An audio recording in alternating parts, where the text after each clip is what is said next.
Thank you and good morning. And thank you, Gabriella. That was excellent. I was taking notes. This is something that we can all continue to learn on. Trauma responses of victims can be as varied and surprising as the cases that we're looking at themselves. And there's really no one size fits all when it comes to the trauma informed approach.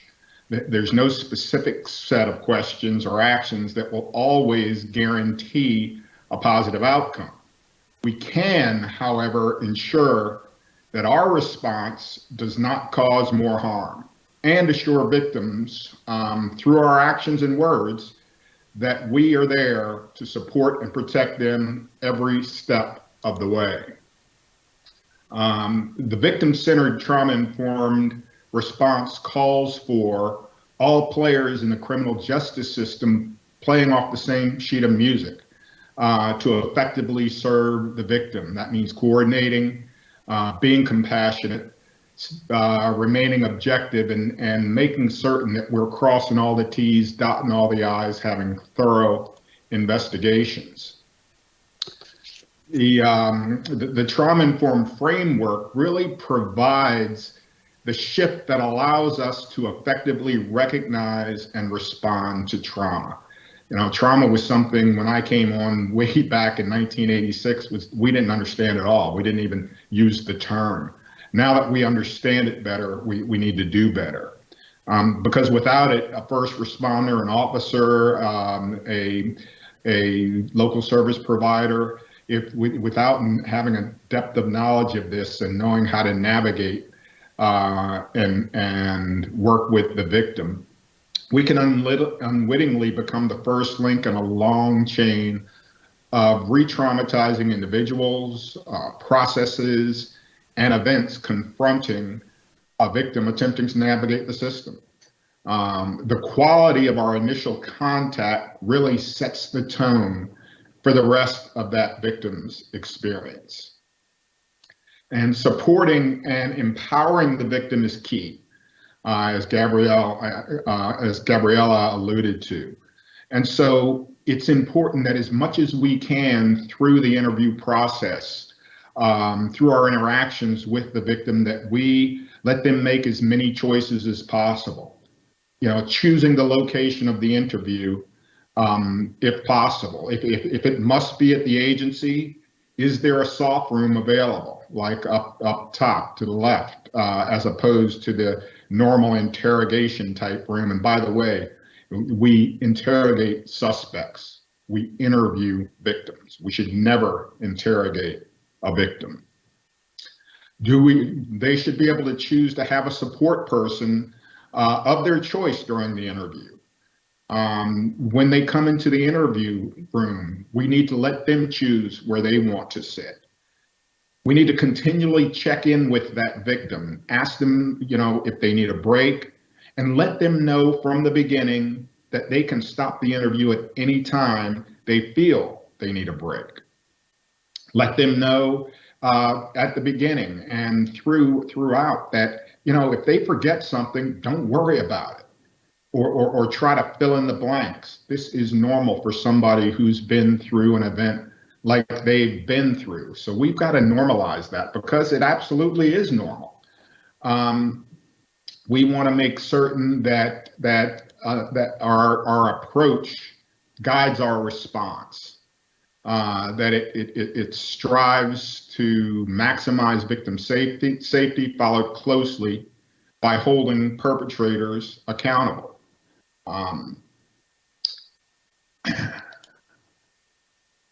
Trauma, we have to understand when it comes to brain science, trauma shuts down the executive brain, the part of the brain where we do everyday thinking. If this happens, then I'll do that. That's up in the prefrontal cortex, up at the front up at the forehead, up at the front of the brain.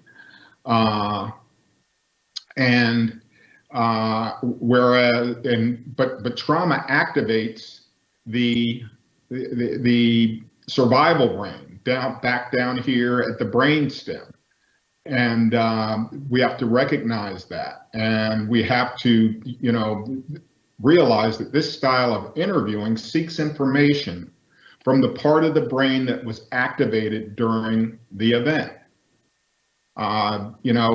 Think about where the victim's brain is during a traumatic event. It's back at that brainstem that I just mentioned, at the base of the brainstem and the amygdala, which is about the size of an almond. Whereas the suspect during an event is up in the prefrontal cortex, up in the rational brain, which is about the size of your fist. And given that, without knowing about trauma, who do you think is going to provide what seems to be a more plausible story? We have to go in being aware of that. And, which would you rather be working with, right? So we have to really understand that what we get from victims, the information that we're able to obtain from victims, is directly related to the touch and sensitivity we put into our interview. People tell us what we want to know in accordance with the relationship we develop with them. So it's about creating a climate that is comfortable for others to share information with us.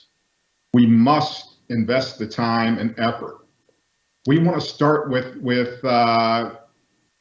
open-ended questions for the victim, such as, when you're ready, can you tell me everything you're able to about what happened today? And then let silence be your interviewing tool.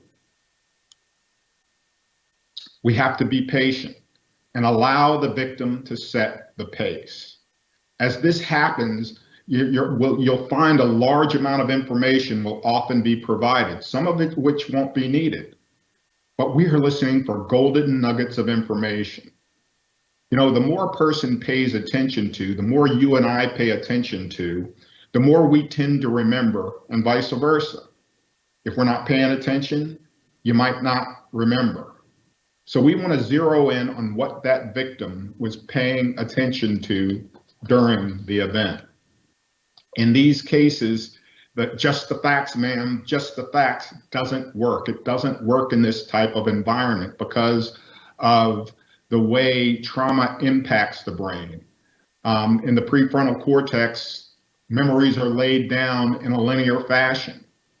But in the survival brain, down at the brainstem, they're fragmented. They're not going to be laid down in the same way. What the victim is more likely to be able to recall are particular details hidden within emotions or the significant moments that they experience. We want to stay away from victim blaming language. That's not to say that, challenging questions shouldn't be addressed. Who, what, when, where, how, why, they must be asked at some point. But it's incumbent upon us to ask them in a trauma-informed manner. Before asking questions, be sure to explain to the victim why we're asking the question. If the victim discloses that they took off their own clothing, instead of simply saying, why did you take off your clothes? Can we ask, can you tell me what was going on in your mind when you took off your clothing? Instead of asking, why didn't you report this crime right away, which is victim blaming, we can ask, can you tell me what you were thinking, or can you tell me your thinking when to report the event? And we know that the vast majority of the time these crimes aren't reported right away, and it's because of trauma. Why didn't you scream or fight back? Often asked in these types of situations. Can we not ask, what was going on in your mind when you realized you were in danger, or something to that effect? It's about framing our inquiries in a non-threatening, trauma-informed manner. Now, during traumatic incidents, down in survival brain, like I've mentioned, we tend to focus on what was central to our survival, okay? Questions that zero in on aspects of the event are key. So we want to ask questions, trauma-informed questions about weapons, about smells, about sounds, about sights, things that go to the senses. You know, questions like, what was the most difficult part of the experience for you? Well, take them to what was central.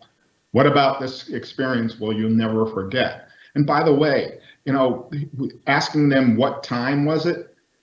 Think about whether during an event, a traumatic event, that is central to the victim's survival. No, probably not. That's in the periphery. That's not going to be concentrated on because that's not going to help them get through the event. We want to ask follow-up questions on potentially significant moments when they mention something significant, a lamp, a ceiling tile, a door handle. We want to zero in on that and ask follow-up questions. Evidence of sensory details is highly relevant evidence. The specificity that this category of evidence provides strengthens the credibility of witnesses' testimony. So we want to ask questions, you know, that go to the senses. What are you able to remember about smells, about sounds? When this happened, the follow-up question, when this happened, do you remember hearing anything else? Tell me more about that, right? Going ahead and getting them to express information about that which they've mentioned. In the investigator's mind, she or he may be thinking, you know, why did the victim feel they couldn't move or scream? And I have this lamp here because we had a case in which the victim told the investigator, kept going back to this lamp being on the table at the side of the bed. And the victim simply said, well, tell me more about that lamp. And the victim described how heavy it was, gave a detailed description of how heavy it looked and that it was wooden and that it seemed to be bulky and heavy. And can you tell me more about that? And the victim said, yeah, I was petrified that he was going to grab the lamp and hit me with it if I didn't do exactly what he said. Boom, right? Continuing to ask why that was significant, not knowing about trauma and its impact and so forth. You know, that lamp could have been just disregarded as information that I don't need, but it was vital evidence in that case. When it comes to capturing memory, when this happened, what were you feeling? In this case, the ceiling, that's a ceiling tile up the top, and on the right is a door handle. And with the ceiling tile, that's what the victim concentrated on and was able to describe in minute detail in the suspect's room in a place that victim had never been. That door handle was in a cab where the victim was raped, and once again, able to give incredible detail. That's what was focused on. That's what they were able to talk about their thoughts more, and it helped them access memory that was going on during the time. And that's how these questions help. So, you know, in this cultural shift that recognizes trauma, we're asking these questions. You know, it will take all of us, from the rookie cop to the veteran chief, constantly assessing our approach and holding each other accountable. How we, you know, in conclusion, how we close our communication with the victim is just as important as all the other parts of the trauma-informed response. Ask them, inform them from at the end how we will plan to follow up with them. Ask them how they would like to be contacted and communicated with in the future. If you haven't connected them with an advocate already, advise them why this is important and how to do so. Finally, ask them if there is anything they would like to add or any questions they have of you.